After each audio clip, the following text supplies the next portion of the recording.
যুক্তরাষ্ট্রে টি-20 বিশ্বকাপের ৩ ভেন্যুর একটি গ্র্যান্ড প্রেরি স্টেডিয়াম।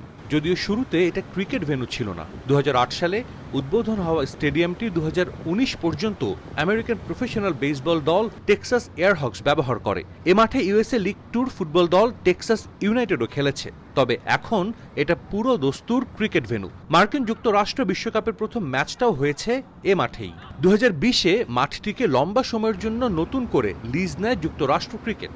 $20 মিলিয়ন খরচ করে স্টেডিয়ামটি পুনর্নির্মাণ করা হয়। যোগ করা হয় আধুনিক ক্রিকেটের সব সুযোগ সুবিধা। গেল বছর মেজর লিগ ক্রিকেটের ম্যাচও অনুষ্ঠিত হয় এ মাঠে। টেক্সাস সুপার কিংসের home venue Grand Prairie stadium. বিশ্বকাপের জন্য ব্যাপক সংস্কার করা হয়েছে, যা স্টেডিয়ামটিকে দিয়েছে নতুন রূপ। বেড়েছে দর্শক ধারণ ক্ষমতাও।